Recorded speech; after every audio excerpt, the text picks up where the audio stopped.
Bapatla ecclesia of Jehovah Messiah channel నుండి వచ్చు మరి యొక్క సందేశానికి స్వాగతం. మతం యొక్క అసత్య బోధన నుండి పరిశుద్ధులకు ఒకసారే అప్పగింపబడిన బోధల్లోనికి దేవుడు మిమ్మల్ని నడిపించును గాక. ఈ సందేశం మీకు మీ కుటుంబానికి ఆశీర్వాదకరంగా ఉంటుంది గాక. సువార్త సమయం సందేశానికి స్వాగతం. దేవుని యొక్క కృపను బట్టి మనం దేవుని యొక్క పరిశుద్ధ సమయంలోకి వచ్చి ఉన్నాం. అందరూ నాతో పాటు ఒక 45 to 60 minutes ట్రావెల్ చేయండి. మంచి మంచి విషయాలు మనం నేర్చుకొని మరి దేవుడు మనకిచ్చిన ఈ జీవితాన్ని దేవుని పద్ధతిలో సద్వినియోగం చేసుకునే అవకాశాన్ని ఈరోజు మనం తెలుసుకుందాం. ఈ ప్రపంచంలో అందరూ దేవుని యొక్క ఆజ్ఞలను పాటించాలి, కానీ ఉన్న పరిస్థితుల్లో చూస్తే దేవుని ఆజ్ఞలు పాటించగలిగే స్తోమత ఎవరికి లేదు. ఈ ప్రపంచంలో అందరూ దేవుని ఆజ్ఞలు పాటించగలిగే పరిస్థితి లేదు. ఇది ఎలా అంటే, ఒక వస్తువు ఆ వస్తువులాగా పనిచేసే పరిస్థితిలో ఆ వస్తువు లేదు అని చెప్పినట్టు అనమాట. మీకు ఒక ల్యాప్టాప్ ఉందనుకోండి, అది పనిచేయట్లా. మీ యొక్క ఫ్యాన్ ఉందనుకోండి, అది తిరగట్లా. మీకు ఏసీ ఉందనుకోండి, అది పనిచేయట్లా. ప్రస్తుత ప్రపంచంలో ఒక వస్తువు ఎలా అయితే పని చేయకుండా ఉంటే ఎలా ఉంటుందో ఎగ్జాక్ట్లీగా మనం కూడా అలానే ఉన్నాం. ఒక పాడైపోయిన ఫ్యాను, ఒక పాడైపోయిన మిక్సీ, ఒక పాడైపోయిన వాషింగ్ మిషన్, ఒక పాడైపోయిన ఏసీ పెట్టుకునేదే చల్లగాలి కోసం కదా. ఏసీ పాడైపోతే చల్లగాలి రాదు. ఒక వస్తువు పని చేయట్లేదంటే అర్థం ఏంటి? అది తనకు నిర్ణయించిన దానిని చెయ్యలేని పరిస్థితుల్లోకి వెళ్ళిపోయింది. అంటే తన తయారీదారుడు ఏదైతే నిర్ణయించాడో దానికి చెయ్యమని, అది చేసే పరిస్థితుల్లో అది లేదు. ఆ వస్తువు యొక్క పర్స్పెక్టివ్లో మనం ఆలోచిద్దాం. వస్తువు యొక్క పర్స్పెక్టివ్ అంటే ఏంటి తెలుసా? ఇప్పుడు బయట నుంచి చెప్తున్నాం దీనికి అంత అవకాశం లేదు అని. ఇప్పుడు వస్తువు మీరే అనుకోండి, వస్తువు యొక్క పర్స్పెక్టివ్లో చూద్దాం. నేను ఈ తయారీదారుడు నియమించిన నియమాన్ని పాటించగలిగే పొజిషన్లో లేను. ఒక ప్రోడక్ట్ యొక్క పర్స్పెక్టివ్లోకి వెళ్ళి చూద్దాం. ప్రోడక్ట్ అంటుంది, నన్ను ఈ తయారీదారుడు ఎందుకైతే చేశాడో అలా నేను వర్క్ అయ్యే పరిస్థితుల్లో లేనేంటి? నాకు ఆ అర్హత లేకుండా పోయింది. ఏసీ చల్లగాలి ఇవ్వాలి, ఒక చల్లగాలి ఇవ్వకపోతే ఏసీ ఎలా ఫీల్ అయితే ఎలా ఉంటుందో అలా ఉన్నా మనం. నేను చల్లగాలి ఇచ్చే పరిస్థితుల్లో లేను. అంటే చల్లగాలి ఇవ్వటానికి ఏ ఆజ్ఞ అయితే నా తయారీదారుడు నియమించాడో ఆ ఆజ్ఞ పాటించగలిగే పరిస్థితుల్లో నేను లేను అని ఏసీ అంటే ఎలా ఉంటుందో ఈ రోజున ప్రతి మానవుడు అదే ఇండైరెక్ట్గా అంటున్నాడు. నేను దేవుడు నియమించిన ఆజ్ఞ నా కోసం ఏదైతే ఉందో అది చేయలేని పరిస్థితుల్లో ఉన్నాను. నాకు అర్హత పోయింది, నేను పాడైపోయాను, నేను మాల్ ఫంక్షన్ అయ్యాను. ఈ రోజున ఉన్న ప్రతి మానవుడికి దేవుని ఆజ్ఞ పాటించే హక్కు లేదు, అర్హత లేదు. ఎందుకు? వాడు పాడైపోయిన పరిస్థితుల్లో ఉన్నాడు. ప్రతి మానవుడు. పాయింట్ అర్థమైందా? అందరికి అర్థమైందా? మళ్ళీ అర్థం చేసుకోవాలి. Not everyone is able to obey the God's law now. అందరూ దేవుని ఆజ్ఞను పాటించగలిగే పరిస్థితుల్లో లేరు. ఎందుకంటే వారు పాడైపోయిన వస్తువు. దేవుడు నియమించిన సూత్రము ఆ వస్తువుకి ఏదైతే ఉందో అది నెరవేర్చగలిగిన కెపాసిటీ నుండి ఎప్పుడో తప్పిపోయింది. అందుకే అది చెడిపోయింది అంటున్నాము. కారు ఉందనుకోండి, కారు ఒక వ్యక్తిని ఒక చోట నుండి ఇంకో చోటికి ట్రాన్స్పోర్ట్ చేయాలి. అది అలా చేయలేకపోతుంటే దాని అర్థం ఏంటి? తయారీదారుడు దానికి నియమించిన ఆ సూత్రము, ఆ నియమము, ఆ ఆజ్ఞ అది పాటించగలిగే పరిస్థితిలో లేదు. మనందరం అలానే ఉన్నాం. దాన్ని ఇండైరెక్ట్గా ఎలా చెప్పాలంటే, దాన్ని ఇంకొక విధంగా ఎలా చెప్పాలంటే జాగ్రత్తగా వినండి. దేవుని ఆజ్ఞను పాటించగలిగే ఎబిలిటీ కానీ అర్హత కానీ ఈ రోజున మానవులకి లేదు. పాయింట్ అర్థమైందా?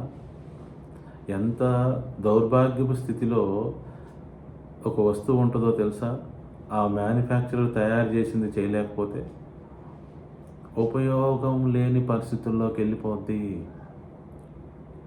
Obeying God's law is not possible for everybody today. అది మీరు అనుకుంటున్నట్టు మంచి పొజిషన్ కాదు. ఒక ఏసీ చల్లగాలి ఇవ్వలేని పరిస్థితి ఎలాంటి పొజిషనో అది అలాంటి position.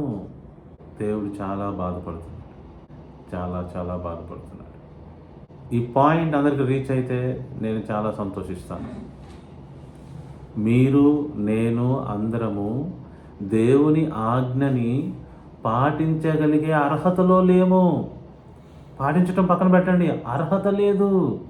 Because we are in a repair condition. Obeying God's law is not possible for everybody here. ఆ అబద్ధాలు చెప్పకుండా ఉండటం అనేది మంచిదే, కానీ నీకు ఆ అర్హత లేదు. ఆ ఆజ్ఞను పాటించడం గొప్పతనమే, కానీ నీకు అర్హతే లేదు. మీకు అర్థమయ్యే పొజిషన్లో చెప్పాలంటే, మీ ఇంట్లో ఒక కుట్టు మిషన్ ఉందండి. కుట్టు మిషన్ అది పని చేయటం లేదు. ఆ కుట్టు మిషన్ ఓనర్ని అడుగుతుంది, నన్ను ఆ పనికి ఉపయోగించుకో అంటే అప్పుడు ఓనర్ అంటాడు, నీకు ఆ అర్హత లేదు, నువ్వు చెడిపోయావు, నువ్వు నాకు ఉపయోగపడవు, నా ఆజ్ఞను నువ్వు పాటించగలిగే పొజిషన్లో లేవు, అర్హతలో లేవు, నిన్ను నేను ఉపయోగించుకునే అర్హతలోనే లేవు. నువ్వు దేవుని ఆజ్ఞ పాటించగలిగే పొజిషనే లేదండి మనిషికి. రోమీయులకు రాసిన పత్రిక 8వ అధ్యాయము 7వ వచనం, ఏలయనగా శరీరానుసారమైన మనసు దేవునికి విరోధమై ఉన్నది, అది దేవుని ధర్మశాస్త్రమునకు లోబడదు, ఏమాత్రమును లోబడనేరదు. శరీరానుసారమైన మనసు అంటే చెడిపోయిన ఈ లోక సంబంధమైన పొజిషన్.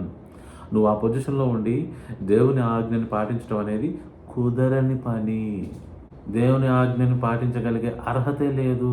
అందుకే లాస్ట్ మాట ఏంటన్నాడు చూడండి, లోబడనేరదు, కెన్ నాట్ బి పాసిబుల్. ఇర్మియా గ్రంథము 13వ అధ్యాయం 23వ వచనం. కూషు దేశస్థుడు తన చర్మమును మార్చుకొనగలడా?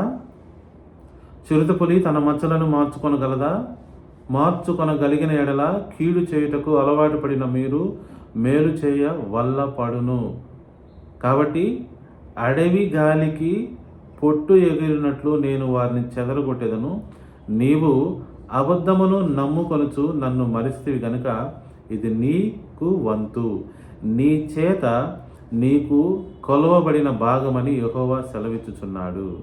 22వ వచనం, నీవు ఇవి నాకేలా సంభవించనని నీ మనసులో అనుకొనిన ఎడల నీవు చేసిన విస్తారమైన దోషములను బట్టి నీ బట్ట చెంగులు తొలగిపోయెను, నీ మడిమలు సిగ్గునొందెను. ఎవడైనా దేవుని ఆజ్ఞని పాటించగలిగే పొజిషన్లో ఉన్నాడా, నీతిని పాటించగలిగే పొజిషన్లో ఉన్నాడా అని పరిశీలిస్తే ఎవ్వరూ లేరు. ఈ వచన భాగములు మనకి ఏం తెలియపరుచుచున్నవి? నల్ల జాతీయుడు తన నల్ల చర్మముని మార్చుకొనగలడా? మీకు తెలుసా ఈ విషయం? అమెరికాలో నల్ల జాతీయులు ఉంటారు, అమెరికాలో ఉంటారు. అది వెస్ట్రన్ కంట్రీ, కోల్డ్ కంట్రీ, కానీ నల్లగా తుమ్మ ముద్దలాగా ఉంటారు. ఎందుకు తెల్లగా ఉండరు? మనం అనుకుంటాము తెల్ల దొరలు ఐస్ కంట్రీస్లో, ఆ వెస్ట్రన్ కంట్రీస్లో ఉంటారు అనుకుంటాం. కాదు, అది జీన్స్. ఆ నలుపు అనేది జీన్. నల్లగా ఉండటం తప్పు కాదు, తక్కువ కూడా కాదు, కానీ అది దేవుడు పెట్టిన జీన్స్. అతను తెల్లగా మారగలడా? మార్చుకోగలడా? పులి తన నల్ల మచ్చులను మార్చుకోగలదా అని ప్రశ్నిస్తున్నాడు దేవుడు. కీడు చేయుటకు అలవాటు పడిన నీవు మేలు చేయగలవా? దేవుని ఆజ్ఞలను పాటించగలిగే పొజిషన్లో లేని నీవు పొజిషన్లోకి రాగలవా? ఏమన్నా సాధ్యమవుతుందా? అందరికీ సాధ్యం కాదు. Not all people are in a condition to obey God's commandments. ఇది మాత్రం నేను చెప్పగలను. ఎందుకని ఇలాంటి పొజిషన్లోకి వచ్చి పడ్డారు మనుషులు? మీరు ఎప్పుడైనా ఆలోచించారా? మీరు మీ గురించి ఎప్పుడైనా ఆలోచించారా? మీరు అబద్ధం ఆడకుండా ఉండలేరు. మీ గొప్పతనాలు పోతాయి కాబట్టి ఇతరుల గొప్పతనాన్ని ఒప్పుకునే కెపాసిటీ మీకు లేదు. చూసారా? చూడండి, మీ మీ మనస్తత్వం మీకే తెలియపరుస్తున్నాను. ఒకవేళ మీకు మ్యాచ్ అయితే చూసుకోండి. మీరు ఇతరులని పొగడలేరు. ప్రపంచంలో మీరే గొప్పవారు, మిగతా వాళ్ళు ఎవరు గొప్పవారు కాదు.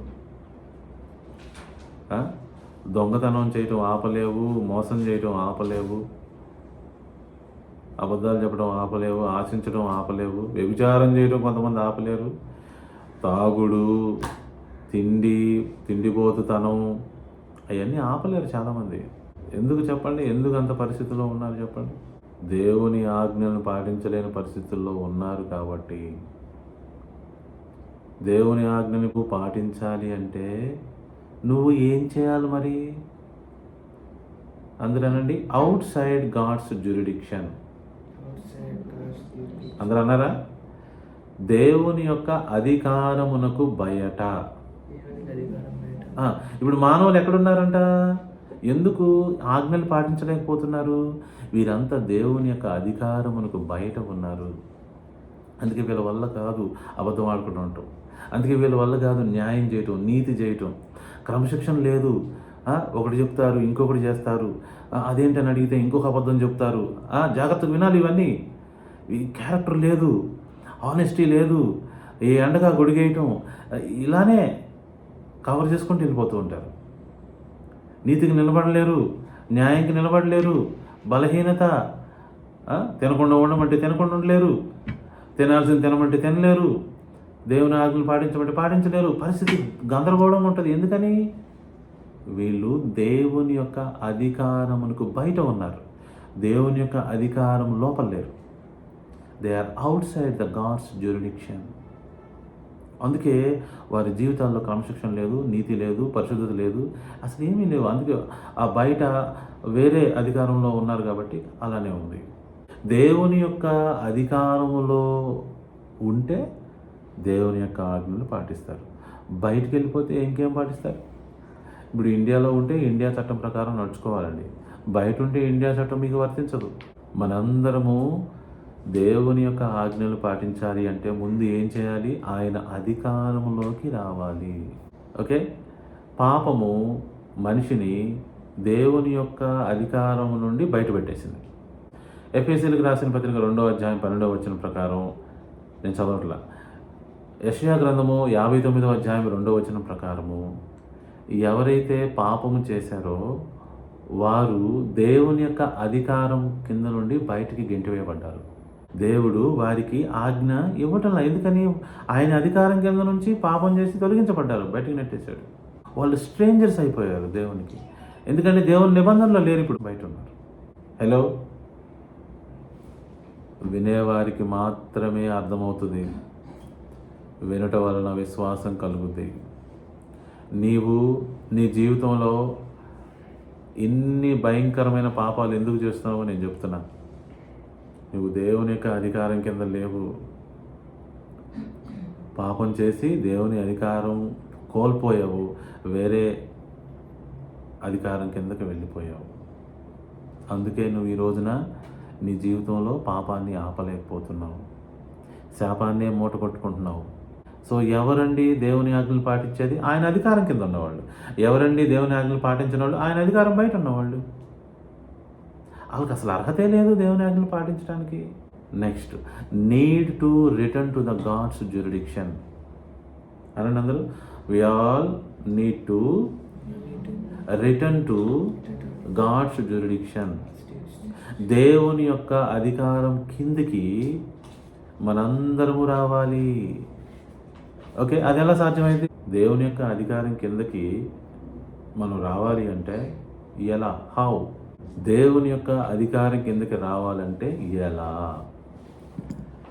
First, a person must come back under God's authority to keep his law. దేవుని అధికారం కిందకు వస్తేనే దేవుని యొక్క ఆజ్ఞ పాటించగలిగే అర్హత, స్తోమత, కెపాసిటీ వస్తాయి. రాకపోతే రావు. ద్వితీయోపదేశ కాండము 30వ అధ్యాయం 2వ వచనం చూడండి. సమస్త జనముల మధ్యను వాటిని జ్ఞాపకం చేసుకొని నీ దేవుడైన యెహోవా వైపు తిరిగి నేను నీ కాజ్ఞాపించు సమస్తమును బట్టి నీ పూర్ణ హృదయముతోనూ నీ పూర్ణాత్మతోనూ ఆయన మాట నీవును నీ సంతతి వారిని వినిన ఎడల నీ దేవుడైన యెహోవా చెరలోని మిమ్మల్ని తిరిగి రప్పించును. ఆయన మిమ్మల్ని కరుణించి మీ దేవుడైన యెహోవా ఏ ప్రజలలోనికి మిమ్మల్ని చెదరగొట్టునో వారిలో నుండి తాము మిమ్మల్ని సమకూర్చి రప్పించును. నీవు నా అధికారం కిందకి వచ్చి అప్పుడు నా ఆజ్ఞలు పాటించు. దేవుని యొక్క అధికారం కిందకి రావటం మనందరం అర్థం చేసుకోవాలి. ఎలా రావాలి, ఎలా ఆజ్ఞలు పాటించాలి, ఎందుకు అలా చేయాలో నేను ఇప్పుడే చెప్పాను. ఎందుకు దేవుని అధికారం కిందకి రావాలి, ఎందుకు దేవుని ఆజ్ఞలు పాటించగలిగే పరిస్థితిలోకి నేను రావాలి, ఎందుకు? సింపుల్. టోనీ వాళ్ళ మమ్మీ చెప్పింది, ఒక వస్తువులాగా పని చేయటానికే. అందరికి అర్థమైందా? నువ్వు ఎందుకు ఆజ్ఞలు పాటించాలో తెలుసా? ఒక మిక్సీలాగా పని, ఒక ఏసీలాగా పనిచేయాలి, ఒక కుట్టు మిషన్ లాగా పనిచేయాలి. అలా చేస్తేనే అది వస్తువు అనబడుద్ది. అలానే ఓ మానవుడా, నీవు దేవుని ఆజ్ఞలు పాటిస్తేనే సక్సెస్ఫుల్ వ్యక్తి అవుతావు. లేకపోతే నువ్వు వేస్ట్ అయిపోతావు. వేస్ట్ అన్నీ మనం ఎక్కడ పడేస్తాం తెలుసా? వేస్ట్ అన్నీ తీసుకెళ్ళి అగ్నిలో పడవేస్తాం, డస్ట్బిన్లో పడేస్తాం, తర్వాత కాల్చేస్తాం అనుకోండి. సో దానిని దేవుడు ఏమంటున్నాడంటే, బైబిల్ ప్రకారం దాన్ని ఏమని చెప్పొచ్చు అంటే నరకము అనేది ఏంటంటే వేస్ట్గా ఉన్నది ఏదైనా సరే కాల్చివేయబడే ప్రదేశము. ఎంతమందికి అర్థమైంది? వినాలి, జాగ్రత్తగా వినాలి, నా మాట గమనించండి. ఏ మానవుడైనా దేవుని ఆజ్ఞలు పాటించగలిగే కెపాసిటీ ఈ రోజునైతే లేదు. ఎందుకంటే అధికారంలో లేరు. ఎందుకు రావాలి అని చెప్తున్నాను నేను చెడిపోయిన పొజిషన్లో ఉన్నాము. దేవుని యొక్క అధికారంలోకి రావటానికే ఒక వ్యక్తి వచ్చాడు. ఆయన పేరు యేసుప్రభు. ఆయన అనౌన్స్ చేసిన కింగ్డమ్ ఆఫ్ గాడ్ అంటే ఏంటో తెలుసా? ఇదే. నీవు మరలా దేవుని యొక్క అధికారం కిందికి రా, అప్పుడు నీవు ధర్మశాస్త్రాన్ని పాటించగలిగే కెపాసిటీ నీకు వస్తుంది. ధర్మశాస్త్రాన్ని పాటించగలిగితే నీకు ఆశీర్వాదాలే. అవి నేను ఇప్పుడు చదువుతా. నీవు నీ పొజిషన్కి రా, అక్కడ నువ్వు ఏమీ సాధించలేవు. దేవుని యొక్క ఆజ్ఞల ప్రకారం నడుచుకుంటే ఏం జరుగుతుంది? సామెతలు 29:18. దేవుని యొక్క ఆజ్ఞలు పాటిస్తేనే ఆశీర్వాదం అండి. ఇంకా అంతకంటే వేరే దారి లేదు. దేవోక్తి లేని ఎడల జనులు కట్టులేక తిరుగుదురు, ధర్మశాస్త్రం అనుసరించేవాడు ధన్యుడు. ఇంగ్లీష్లో ఏముంటుంది తెలుసా? Keeping the law brings blessing. ఎక్కడైతే విజన్ లేదో అక్కడ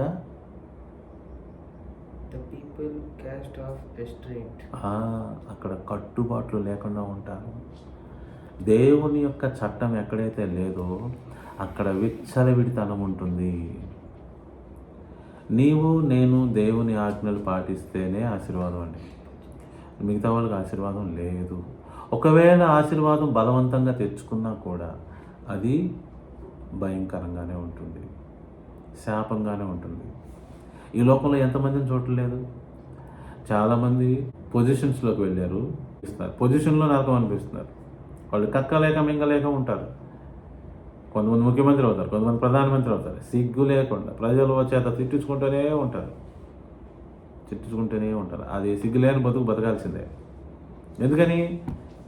వాళ్ళకి ఏం లేదు, ఆ పొజిషన్కు తగ్గట్టుగా ప్రవర్తించగలిగే అంత క్యారెక్టర్ లేదు. నెక్స్ట్ వచనం, కీర్తనలు 119వ అధ్యాయము 165వ వచనం.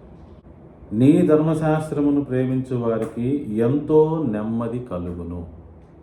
ఎవరైతే దేవుని యొక్క మార్గాన్ని, దేవుని యొక్క ఆజ్ఞల్ని, దేవుని యొక్క సన్నిధిని క్యాజువల్గా తీసుకుంటున్నారో అక్కడ క్యాజువల్గానే ఉంటుంది లైఫ్. సీరియస్గా తీసుకుంటున్నారో సీరియస్గానే ఉంటుంది లైఫ్.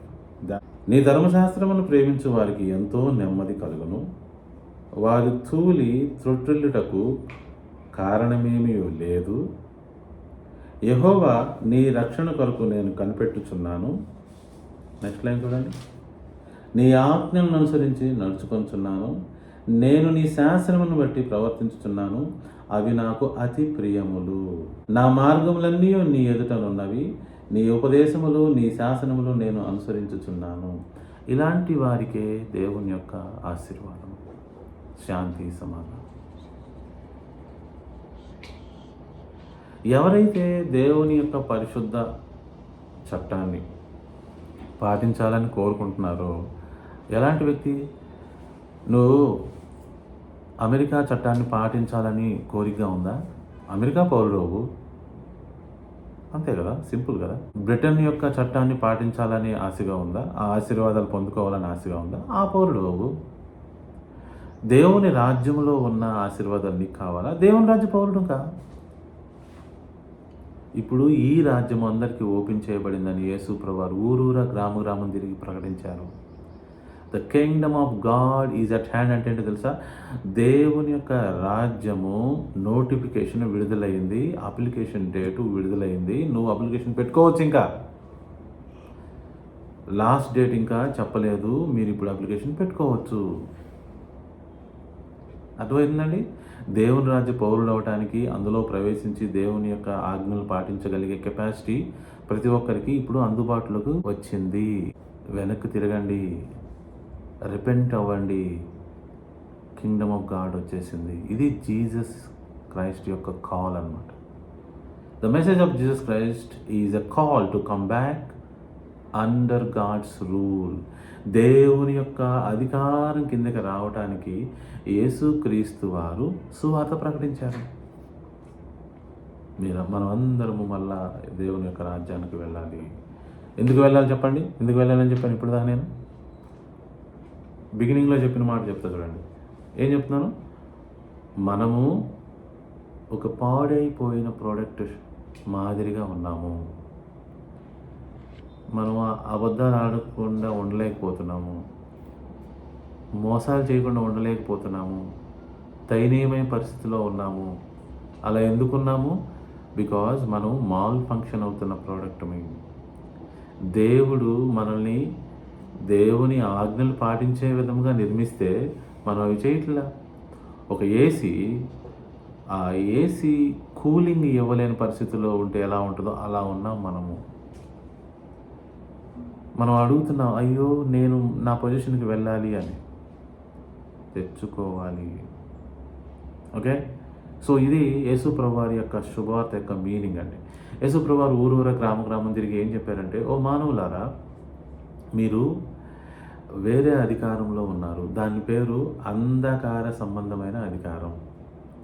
అందులో నుండి మీరు ఇందులోకి వచ్చేంత వరకు ఈ ఆజ్ఞలు పాటించలేరు.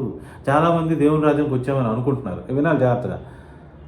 వచ్చానని అనుకొని అబద్ధాలు ఆడుతున్నారు. అదేంటి అంటే మీరు ఇంకా దేవుని రాజ్యంలోకి రాలేదు. పుట్టిదే అబద్ధాలు ఆడుతున్నారు, మోసాలు చేస్తున్నారు, నీతికి న్యాయానికి వాల్యూ ఇవ్వట్లే, కపటానికి ఎక్కువ వాల్యూ ఇస్తున్నారు, గొప్పలు చెప్పుకోవడానికి ఎక్కువ వాల్యూ ఇస్తున్నారు, ఉన్నది లేనట్టు లేనిది ఉన్నట్టు మాట్లాడడానికి ఎక్కువ వాల్యూ ఇస్తున్నారు. ఇంకా మోసానికే మీ హృదయంలో, మీ జీవితంలో తావు ఉన్నది కదా. అంటే దాని అర్థం ఏంటి? మీరు ఇంకా అంధకార సంబంధమైన అధికారంలోనే ఉన్నారు. ఇక్కడికి రాలే. ఇంకా 2 వచనాలు చూపించి నేను నెక్స్ట్ అద్భుతమైన టాపిక్లోకి వెళ్తాను. కొలస్సీయులకు రాసిన పత్రిక 1వ అధ్యాయము 13వ వచనం.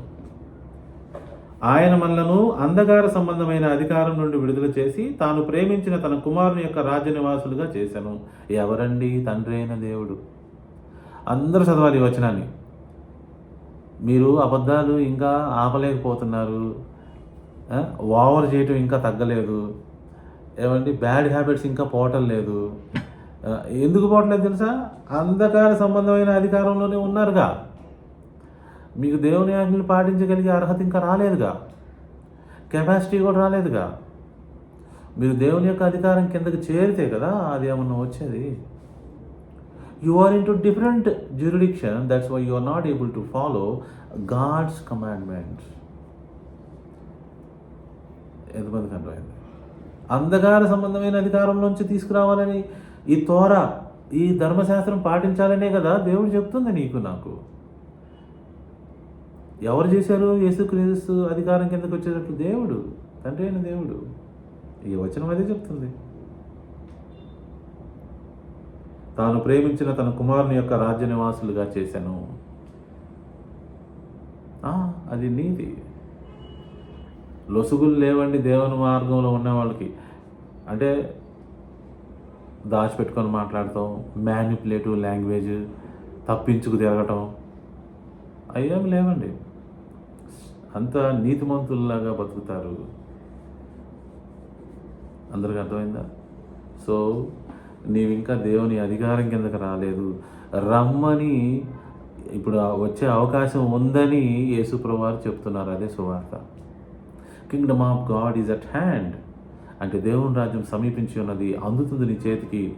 నువ్వు మారు మనసు పొంది అందులో ప్రవేశించు. మారు మనసు పొందటం ఏంటి? సారీ చెప్పు.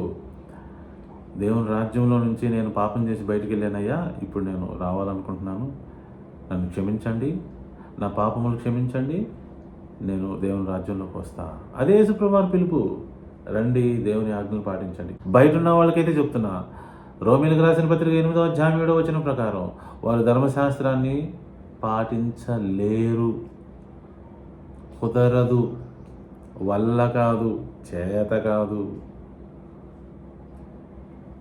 ఇది విద్య అండి. చాలామంది అనుకుంటున్నారు దేవుని మార్గంలో నడవటం అంటే ఏదో వారం వారం చక్కగా అట్లా కూర్చొని అట్లా వెళ్ళి రావటం అనుకుంటున్నారు. అలా ఏముండదండి. అలాంటిది కాదు దేవుని మార్గం అంటే. ఇది విద్య, సబ్జెక్ట్. ఇంకొక వచనం, పౌలు గారిని క్రీస్తు ఎందుకు ఎన్నుకున్నాడో అది ఇక్కడ మనం చూడవచ్చు. అపోస్తల కార్యములు 26వ అధ్యాయము 18వ వచనం, 16, 18 కలిసే ఉంటాయి చూడండి. నీవు నన్ను చూచి ఉన్న సంగతిని గూర్చియు నేను నీకు కనబడబో సంగతులను గూర్చియు నిన్ను పరిచారకునిగా సాక్షిగాను నియమించుటకై కనబడి ఉన్నాను. నీవు లేచి నీ పాదములు మోపి నిలువుము. నేను ఈ ప్రజల వలన, అది అక్కడ నుంచి ప్రభువారు చెప్తున్నారు పౌలు గారికి, నేను ఈ ప్రజల వలనను అన్యజనుల వలనను హాని కలుగకుండా నిన్ను కాపాడేదను. వారు చీకటిలో నుండి వెలుగులోనికి, సాతాను అధికారము నుండి దేవుని వైపుకు తిరిగి, అదిగోండి అండర్లైన్ దట్ పాయింట్, నా యందలి విశ్వాసము చేత పాప క్షమాపణను పరిశుద్ధపరచబడిన వారిలో స్వాస్థ్యమును పొందినట్లు వారి కన్నులు తెరుచుటకై నేను నిన్ను వారి యొద్దకు పంపేదనని చెప్పాను. ప్రభువారు ఎందుకు ఎన్నుకున్నాడు పౌల్ని? అసలైన పాయింట్ అక్కడ చూడండి. చీకటిలో నుండి వెలుగులోనికి, సాతాను అధికారము నుండి దేవుని వైపుకు తిరిగి తీసుకురావటానికి నేను నిన్ను ఎన్నుకున్నాను. అంధకార సంబంధమైన లోకములో ఉండి దేవుని అధికారం కిందకి రావాలి. ఇదే శుభవార్త. మీరు వచ్చారా? దేవుని అధికారం కింద ఉన్నావా? చూడండి, దేవుడు ఎవరికి ఆజ్ఞిస్తాడు? తన అధికారం కింద ఉన్న వారికే. ఇప్పుడు నేను విశ్రాంతి దినమును పాటించుము అని ప్రభువు నాకు ఆజ్ఞ ఇచ్చినప్పుడు నేను ఫాలో అవుతున్నా. నేను ఆజ్ఞగా తీసుకొని ఫాలో అవుతున్నా. నా పిల్లల చేత ఫాలో చేస్తున్నా, నా కుటుంబం అంతా ఫాలో అవుతున్నాం. ఎందుకు? ఆయన నా అధికారి కాబట్టి ఆయన ఆజ్ఞ నేను ఫాలో అవుతున్నా. ఇప్పుడు మెసేజ్ వింటున్న వారిని అడుగుతున్నా, ఆయన మీకు అధికారేనా? ఆయన అధికారి అయితే ఆయన ఆజ్ఞ పెట్టారు కదా, అంతేగాని విశ్రాంతి దినం పని చేసుకోరు కదా. దేవుని రాజ్య పౌరుడు అంటే దేవుని జ్యూరిడిక్షన్ కిందకు వచ్చినాడు అంటున్నాను నేను.